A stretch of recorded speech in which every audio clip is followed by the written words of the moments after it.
Let's talk to Scott Cornell, transportation lead and crime theft specialist at Travelers, about a topic that just will not go away. Scott, man, theft again. I had to open the show talking about more theft. I actually talked to that shipper over the weekend. I spent my weekend talking to people about freight theft.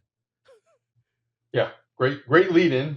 You certainly built up the topic before we start talking about it here, right? And also, by the way, congratulations on getting your parents down there. Oh yeah. 2 weeks ago, I moved my parents out by me, so I know exactly uh, how that feels. So good for you. I'm happy to hear that for you. So yeah, today we're not talking about the, let's be clear, we're not going to talk about the standard garden variety straight theft, right? The old saying, freight at rest is freight at risk. You kind of, you showed a video of what we would consider straight theft there, where they're, physically there on site, taking it, truck stops, drop lots, parking lots, you name it, things like that. That's really not what we're going to get into today, but that, it's worth mentioning because that remains the majority of cargo theft, even though the strategic theft is what's really exploded and is really causing a lot of the confusion, a lot of the angst in the industry. The straight theft still remains the majority of it. We're gonna set that aside today and get into the other topic. No, this is great, and I'm glad we are, and I'm glad this is separate from the incidents that we talked about in the open, so people are aware that they're coming at you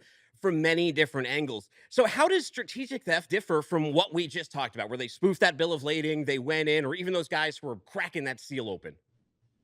Yeah, so that that physical presence when you're there physically, that's straight theft. They go straight out to the freight and they steal it where it sits. Strategic theft is basically when they trick you into giving them the freight, and they do that through a bunch of different methods. So over the last, using CargoNet numbers, like every time you and I talk, I use the CargoNet numbers, right? So from first quarter 2022 to fourth quarter 2024, cargo theft itself went up over 90%, but strategic theft went up 1,475% in that time period. Wow. So it went from roughly 3% of all theft to about 32, 33% in that 2 year period. And so the industry's seeing a ton of it. And one of the things that you alluded to in your opening about this is the confusion that it causes. So it's organized rings are operating to conduct these strategic thefts from multiple other countries now. So that's one of the biggest changes we've seen somewhere between 2020 and 2022. Cargo theft specifically, and more frequently strategic theft, went global. It went international. So now you can basically be anywhere and target freight anywhere because you're doing it over the internet. You're doing it over your computer. You're doing it over your phone. You're using these deceptive methods. And it sounds deceptive. How does it work though? How are they infiltrating? How are they deceiving people? And why is it growing so much? Why does it seem so easy? Yeah, it's growing because it's easy for them to do, right? And it's also growing because they don't have to physically be there. So when you think about that example Yeah. you showed, they have to physically be there. They're putting themselves at risk, whether it's from law enforcement or running into somebody or something like that. But with the strategic theft, they're at arm's length. They're far away. So if we use, again, according to what we see in the industry through CargoNet numbers, and 2 weeks ago, TAPA held the National Cargo Theft Summit in Louisville, Kentucky, and the most common method that the industry is seeing, the most common method or technique of strategic theft, is what we call a double brokering scam. Now, it's different from double brokering, right? So we know double brokering happens. Somebody doesn't have capacity to take a load, they rebroker it. That's double brokering, largely frowned upon. People don't love it, but that's not illegal. But double brokering scams, that's different. There's a nefarious intent here, and this is a scam, and it's different. So what happens here is it starts with identity theft. The bad guys steal the identity of a trucking company. They pretend to be that trucking company, and they bid on a load. And if they get through the freight broker's vetting process, if they're able to get booked on that load, they then turn around and pretend to be a freight broker. And then they reach out to a legitimate trucking company, hire that legitimate trucking company to haul the freight for them. Now, that legitimate trucking company has no idea that they're being involved in it. And I would go so far as to say a lot of times some of the biggest busts that we've seen in this area is from a trucker who, their spider sense starts to tingle, and they say, hey, something's not right here, and they alert somebody, they call law enforcement, things like that. So they turn around, they hire that legitimate trucking company to go pick up that load, and they redirect that load. They say, hey, the warehouse is full at that location. Or, in one case we saw there's a water main pipe that's broken at that warehouse, so we're going to offload you at this location. And oftentimes it's a cross dock. And then they begin the process of what we call laundering the freight, meaning, it might go into the cross dock as, televisions, and then it comes out of the cross dock as electronics. And then they take it to another cross dock and it goes in as electronics and it comes out as FAK. And so now, paperwork wise, it's been laundered. It's freight of all kinds, and they start moving it through the supply chain. Scott, I don't know if you have listened to this show in the past year or been to a conference in the past year, but like right now, what's super hot is everybody's trying to promote and stand up AI bots, AI generative this, AI generative that. And every time someone talks to me and I'm listening to them, I'm like, okay, this sounds somewhat attractive to my 3P audience, but you know what this really sounds attractive to? The scammer audience who's listening, because they can start doing this stuff at scale and they don't care that it's maybe a little bit as janky. How much of a play is AI playing in here? Because to me, it sounds like something scammers would love. Sure. So, it's a great example. What you're saying is right on the thought process that we see. So again, just coming back from the National Cargo Theft Summit and attending a lot of conferences, just like I know you're talking about, AI is a hot topic. And when it comes to theft, the question is, what role will it play in theft? And I think, that's a wait and see.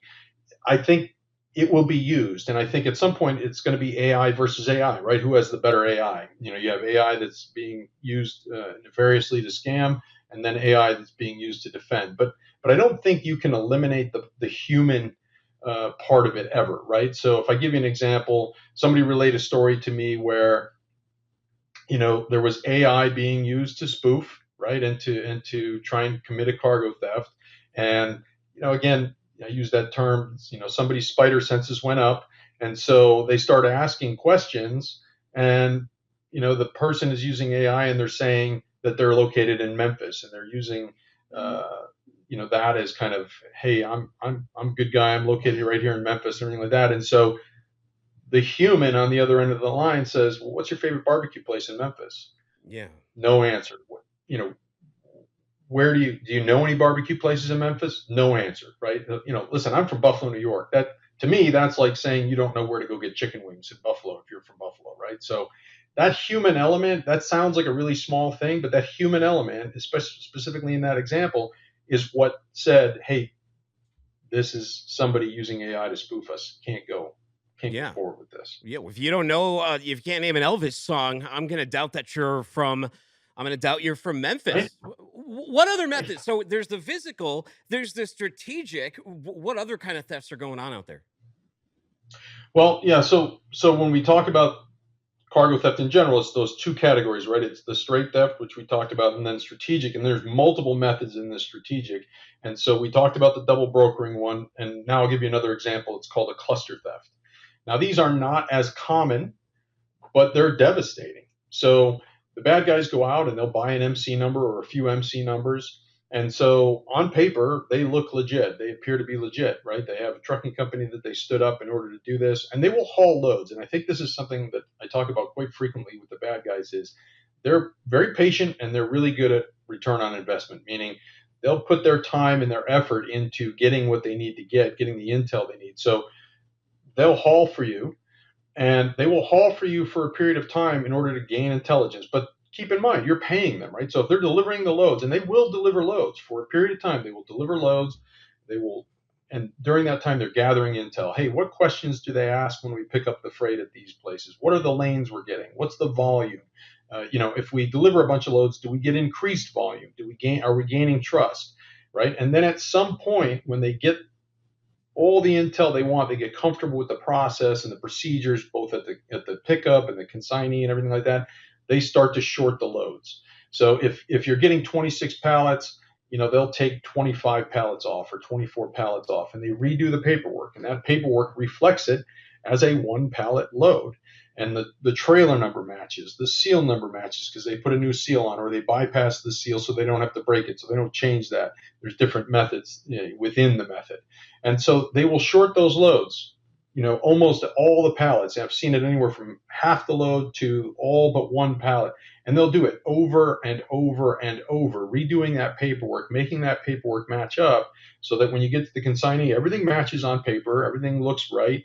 And then they'll do that for, 12 loads, 25 loads, 50 loads, 75 loads, over 100 loads. And then all of a sudden, somebody takes a look and says, hey, we don't have enough of these widgets in the warehouse, or they do an audit or something like that. And all of a sudden, everybody realizes, hey, this has been going on for months. Oof. And you're stuck with all these different loads, all these multiple shorted loads, and that's a big hit. Man, Scott, it's not getting any less tricky out there. It's not getting any less devastating when this cargo gets lost. It's happening in real time. As I started the show talking about, they're using all different methods. So you might think you have one locked down. You might think you have your physical side down. You might think you have your warehouse locked down. It doesn't matter. They're doing the strategic theft. They're pulling loads off your board. They're spoofing things. So they're going to go right through your system. As we've covered on here from the tech side, we are a top target in this industry. Be smart, get the right protections in place, and use that human and that digital element. Thank you so much for your time today, Scott.